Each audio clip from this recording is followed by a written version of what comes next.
Oh, welcome to another episode of the Growth Compass. Shout out to our sponsor senders. If you want to do email deliverability correctly, hit the link with all the words underneath this video. But without them, it wouldn't be possible to interview cool people doing cool things like Wareed.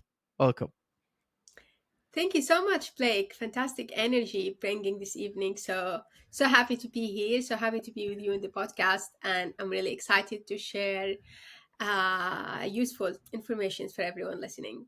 Yeah, well, thank you. I think it's yeah. So I've been doing a little bit of reading, searching about things that you've been up to and what you've been doing. But for everyone that hasn't been taking the time to do that, could you, in your own words, give a summary of who you are and what you're building? Yeah, absolutely. So my name is Dr. Wareed Alenaini. I am currently the CEO and founder of Twinn Health, which is a digital health company that focuses on increasing the health span of humans using MRI and AI.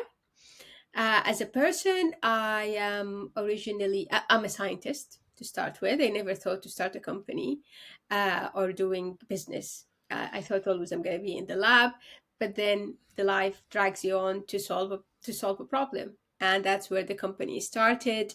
As a background of myself, I am originally Arab from Saudi Arabia. That's where I was born and grow up, and did all my undergraduate studies. Then I came to England to do my postgraduate study, where I did my master and did my PhD, focusing on using some of the technologies that we currently use in the company at Twin Health.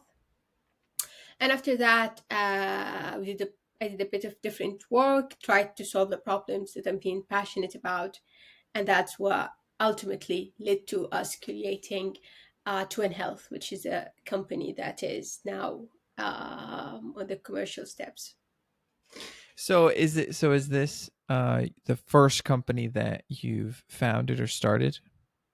Yeah, that's correct. That's the first startup company that I started. So when I was raising at the beginning of the journey, it was a nightmare to do that as a first time founder, female in industry that used to be dominated by males in terms of VCs, investors, etc. It was an interesting learning curve, I would say.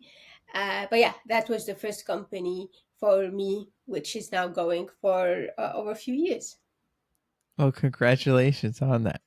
What So there's a lot of one of my favorite things is that when it comes to problems that you're passionate about, that you want to solve, things like this, there's a lot of different ways to get involved with the solution of these problems. And starting your own company is one of the hardest, like you were saying, especially as a woman. So why was that what you went for? Like, what drove you to found a company versus, working at another company or staying in the lab for, like you'd said? Yeah, absolutely. That's a very good question. So, in my case, it was driven by a huge motivation from personal story. So when I was growing up in my family, we are quite a big family, and we are very close together as a family, and as the culture there. But our living room was something very similar to a pharmacy, where everyone would be exchanging some form of medications, and these medications would be for diseases that are preventable, diseases that we can do something about them and stop them from coming, including non-communicable diseases such as hypertension, diabetes, metabolic syndrome, and liver problems. And that was just the norm where I grow up. And I didn't, I had this drive that I didn't want this to be the future for my children or even for my young sisters. How can we help them have better future compared to this future health wise that we currently experiencing? And that's what led me to do my studies in non-communicable diseases. So that drive the first passion of, okay, let's find a way to solve this problem, and let's do that by researching and studying more about this in one of the best places in Europe and probably the world, Imperial College London, where I did my studies. And you, once you start diving that and finding what are the possible solutions for that, I was so amazed that actually the technologies to help us find these diseases earlier and prevent them, they do exist. And we have the know-how to have these, to solve these problems in the world. It's just we have the other areas of cost, accessibility, um, and these are the main issues that are not allowing us to deliver these lab scientific solutions. And here where it comes to me, the drive of how can we get that to the people. And I personally, I tried multiple ways. So I did a bit of work on consultancy. I did a bit of work on policy because I had a dream that, okay, the way to solve that is going to be policy, right? Because you want this to be on a population level. You want this to be driven from top to bottom. You Since they exist, these technologies do exist to prevent conditions. Probably policy would be the fastest, easier way to get Okay. around that, and that was a huge failure. Yeah, yeah.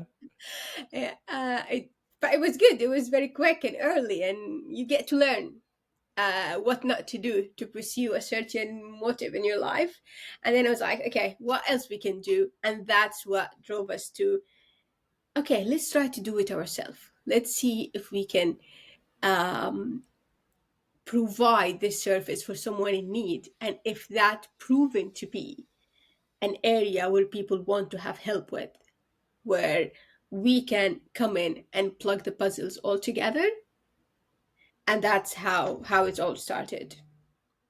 So before we get into exactly how you're doing that, it was when we're talking about these diseases, are we talking about these diseases that are preventable from the perspective of changing lifestyle habits, or are they preventable from catching them early?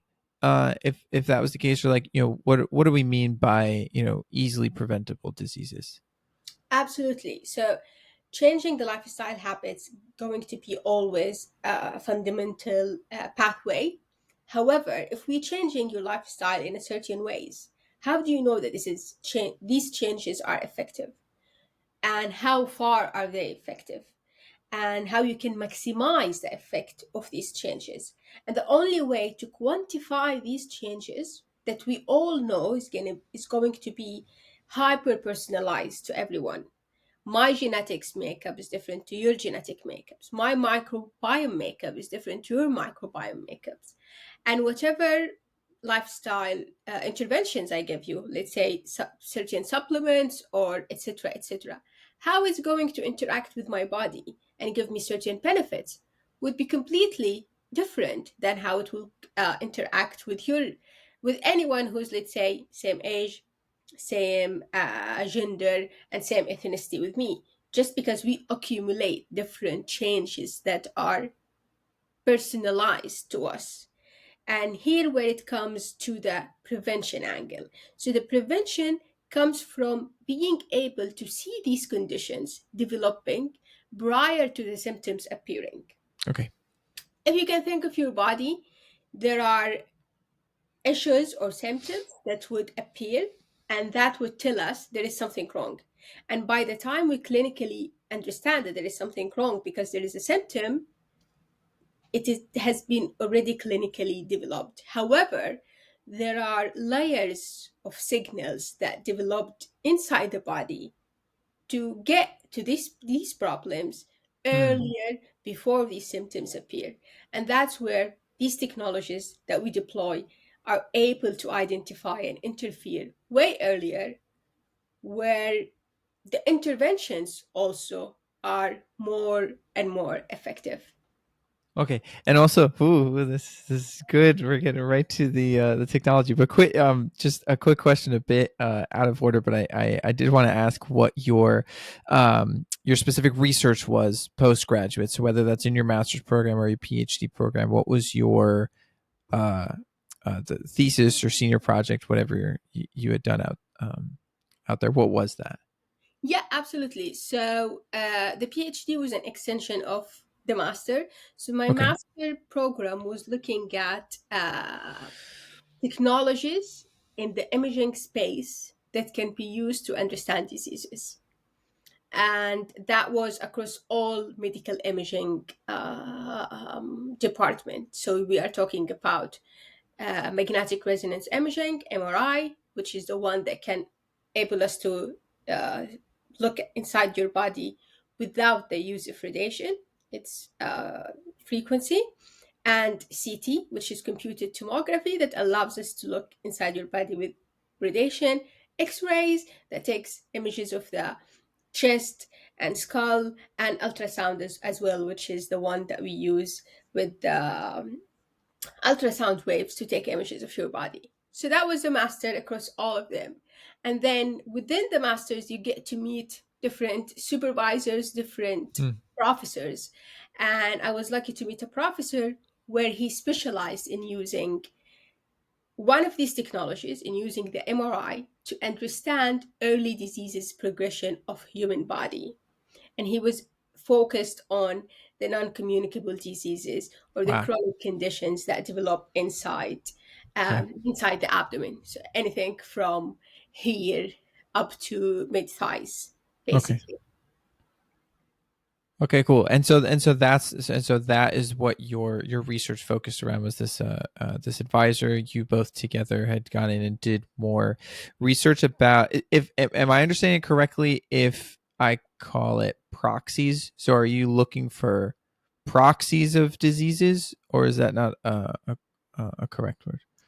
So basically, to make it easier for the PhD, for example, was looking at having thousands of images of people, and looking at their internal body composition.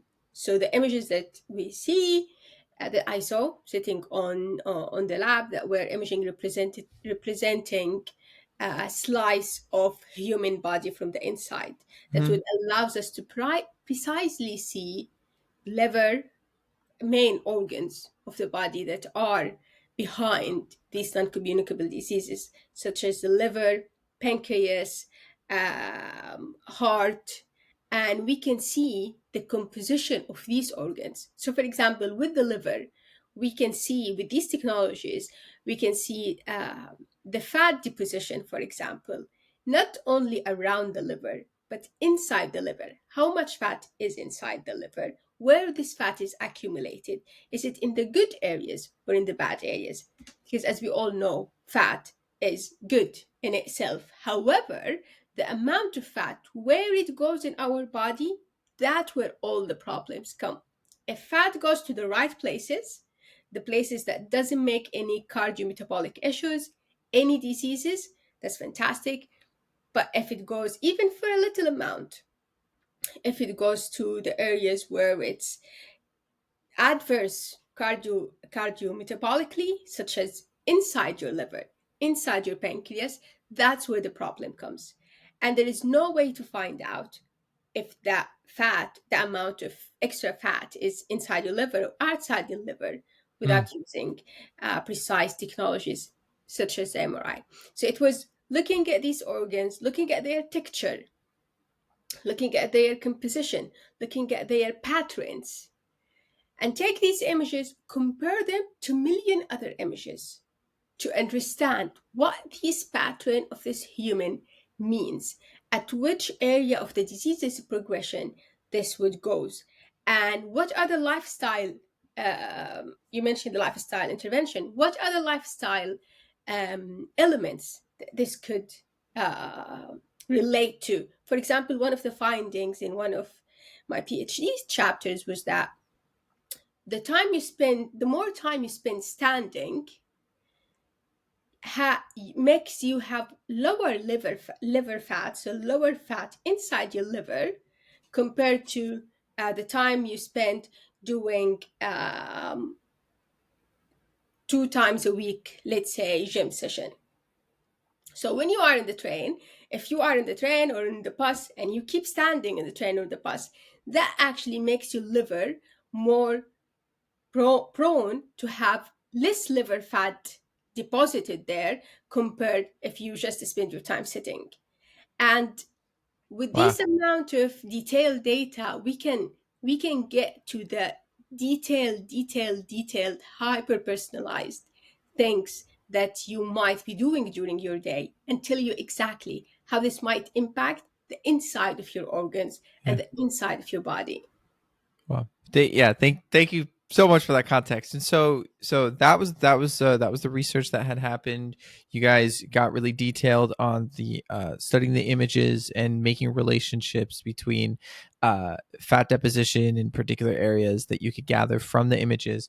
However, you took a couple years after your degree to do a couple other things, but then you returned to this idea and decided to. So is Twinn Health launched spun out specifically based on this research?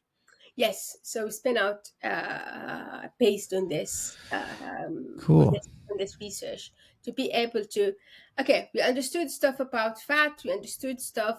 Obviously, it's not only my research; it's built on lots of Yeah. Well, of course. Yeah. previous research. Uh, but I was kind of the person to take that and go like, let's take that and go to market, right? Or let's find a way to put that in people's hands. So we understood how your body composition can relate to lots of your activities, your ethnic backgrounds, your genetics, your epigenetics. We have this understanding, okay, how we can package this in a way that I can deliver to Yes. you outside of the lab. This has Well, how been, did you do that? oh, Yeah. oh, it has been a fun journey. How long did you say it's been? It's been a couple, 2 or 3, Over 3 years. Yeah. over 3 years. Yeah. Awesome. So yeah. So how did you address that? How are you addressing that? How is it that you turn this research into a product that you have that someone can experience? Benefit from those types of things. Yeah. So as I said, I never wanted to start a company, and I never Right. wanted to be in business. And then experiencing this benefits and these advantages on the research lab, and seeing that actually these are benefits I would like to use in my lifetime. These are benefits I would like to deliver. That takes me out to think, okay, how can I do that?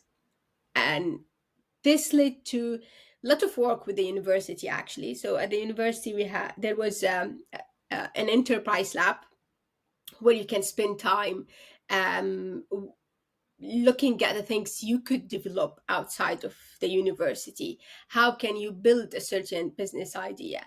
And then after that, I joined a really fantastic business builders that are called Antler, which is quite global. It's almost everywhere. And that's where really the fun started, because Antler, what they do is that they put you with lots of smart people from different backgrounds. So I'm a scientist. I have a scientific background. I really understand this area very well. But then suddenly, in one night, I was sitting with all these ex bankers, ex Ubers, people who understand, for example, operations, people who understand finance, people whose their bread and butter is to raise fund. And you sit with all of these individuals, and that gets you to the steps of, okay, what's next. And then after that, I think the next vital step was meeting one of the people on the team, and then meeting the other person in the team, and then everyone brings another one to come on the vision, and everyone brings another one to come in the vision. And you slightly see, oh, actually it's not only my research and my work, it's so many people are excited about this, and it's becoming, this number increasing. for individuals who want to do something to help with the health, and to help with the mission that we were after. And after that, um, we built a little prototype that shows what we can do. And I still remember, during that time we had this prototype, and I took the prototype, and I looked out what are the clinics that are within like walking distance from me, not walking distance, like accessible distance from where I am. Sure. Yeah, yeah. And that was just around COVID time. I don't remember exactly. And took this prototype, knock on every door of the clinic. Look, we have this Nice. amazing solution that we think could help you and save you time, and help your clients. Would you like to look at that? Are you interested in that? And went just door after door and door after door. Is it a device? And no, so it's a software that Okay. sit on the device that you have. The MRI Yes, machine? yes.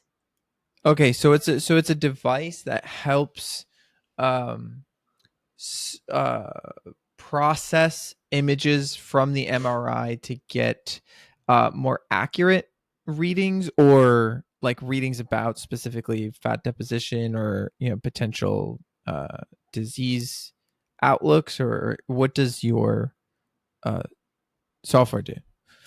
So it goes on top of every MRI image that you might have in Okay. the facility, and take this MRI that could be that could have been taken for any reason, mostly diagnostic for an existing problem, and provide you with a preventative outlook of a disease's progression that would be estimated from these MRI images. So Hmm. we enable every existing healthcare provider who's just treating individuals who are already sick by, in a blink, becoming a preventative healthcare provider, becoming Wow. someone who can give you more insight than what is possibly currently being provided, looking at time and cost constraint. Because if you think about the MRI, the output of the MRI scan, if you do one scan, we're looking at 250 to 350 images that the doctor or the practitioner need to go through them. Yeah, And yeah. that's just to do a diagnosis. Yeah. So we come as a low cost, um, in very minimal implementation steps wherever in the world, and able to provide Wow. uh, Yeah. service that will allow you to provide preventative services to your end users. Gotcha. So what and you're currently working with a number of clients, or are you still in a pilot phase? Yes, so we are working with clients in the UK. We also started working with clients in Saudi Arabia and UAE, United Arab of Emirates, and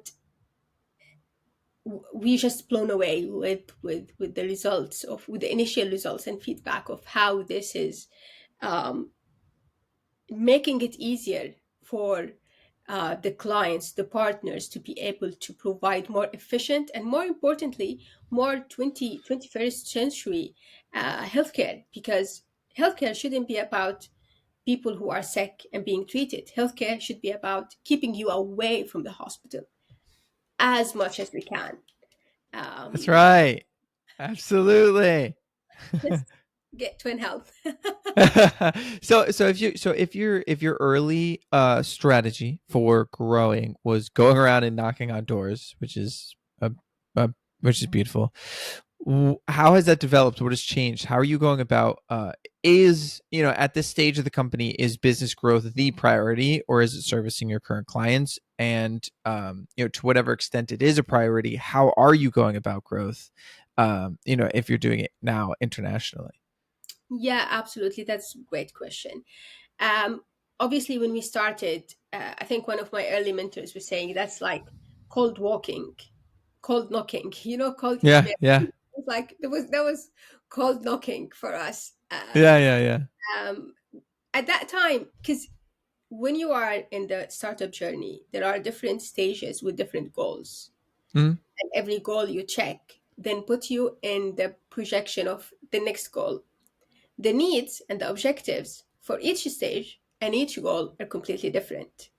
So sometimes you think, okay, I'm in this stage, I need to achieve this goal. And by the time you achieve this goal, you mastered all the skills for that. You think you can do that again for the next goal, but actually the next goal is completely different skills. So when we started, the main aim was the validation that it is a real problem and it is wanted by the customer. The customer wants this, the customer will Sure. pay for this. So the validation, that was the early thing that we were concerned about and wanted to achieve. Once that checked in, then the next thing is, okay, now I need investors to convince that my product is wanted. And you go around this by knocking on other doors, using other languages, speaking different vocabularies to try to connect with these entities that speak the investor return of investment language. And then you come to the growth, which is probably one of the hardest, because with growth you always have the um, the the two ends pushing. You want, especially in our case, we wanted to maximize team and hiring in the UK, but at the same time, we see needs, for example, in the US for what we do. We see needs in emerging areas in the Middle East for what we do. So how you can grow in a way that can make sure you are still sustainable and relevant as the time goes is one of the hardest things, I think, in my opinion, so far. And it is our priority at the moment, is growing sustainably and in a way that we are able to provide what we do in a way that is ensuring that is accessible and scalable as much as we can, because that is our vision basically. Got it. How have you acquired the customers that, well, I mean, you said at the UK, the cold knocking, those things. How did you acquire your customers in Saudi and the UAE? So most of, and that is the exciting part actually. So most of the partners that we've been working with has been after the early stages, when we become um, uh, Hmm. the company and we had the product. Most of our clients are becoming inbound clients. So basically, Really? someone we work with finding that, oh, this is That's cool. wonderful. They're sending us another one. They're sending us another one. And obviously, I have some network and Yeah, connection that I absolutely. hold with my background. They have and they come to see the product, and this client refer us to another client. They refer us to another client. Yeah. um, for us, that's um, one of the main validation and one of the happy Yeah, yeah. moments running the startup for sure. Well, I related question then, because you were talking about how you create, and it's part of the reason I love this podcast is because I agree with you that growing part. I mean, getting the validation, starting, getting investment is very difficult, and the growth part is very hard. It's a very complex, challenging, fun, exciting problem, and it's potentially the most, even though the other ones are still hard. But related to what you were saying, what at the moment is the biggest hurdle that you feel like you're facing with Twin Health?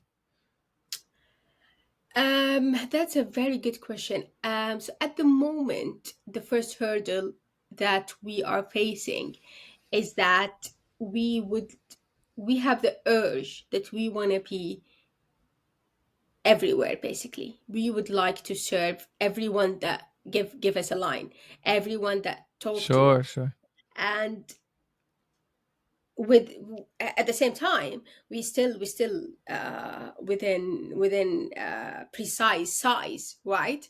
And that moment when you start putting um lots of lots of stuff on your to-do list, while your time is whatever you do about Right. it, it's 24 hours a day, right?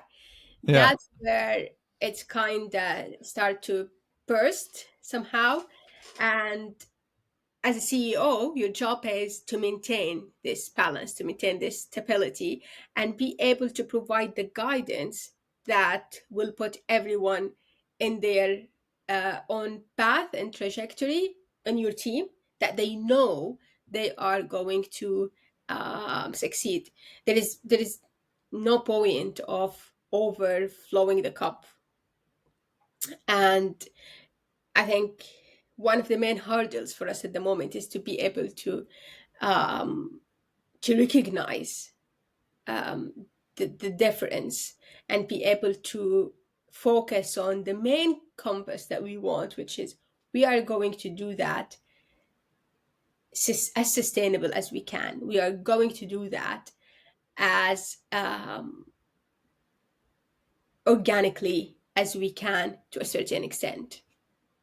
Got it. Yeah, that's I'm excited to see over the next couple of months how you feel like you navigate that stage, and if it changes, and if that's a if that's a particular hurdle that you feel at every stage, or if it's something that you move on from and grow from.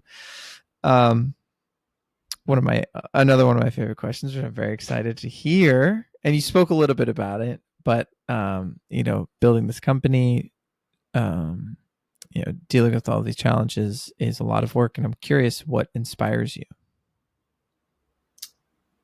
What inspires you? Very good question.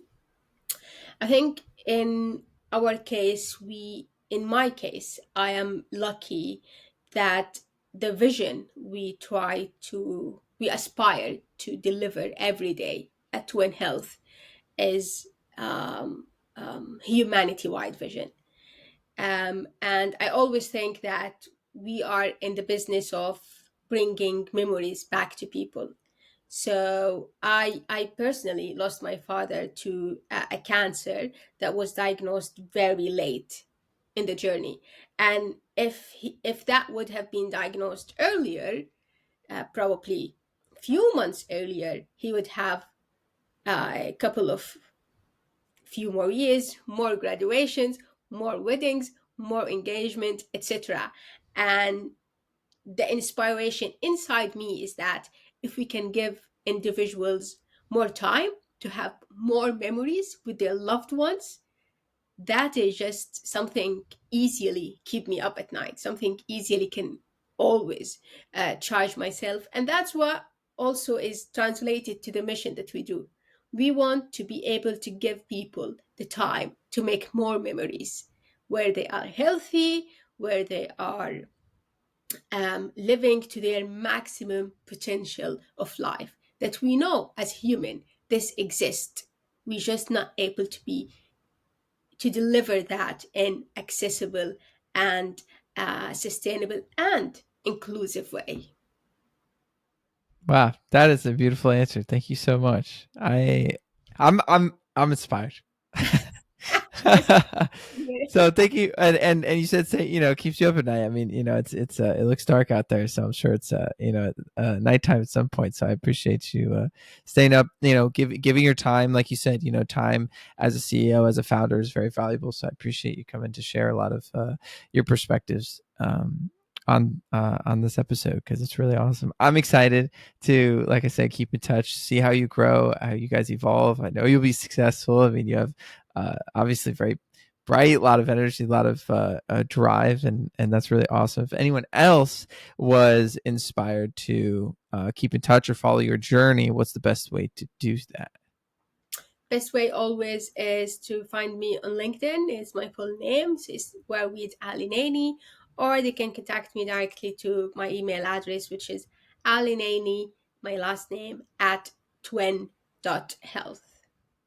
Got it. Wareed, thank you so much for the conversation and looking forward to the next one. Thank you so much, Blake. Have a good one. All right. You too.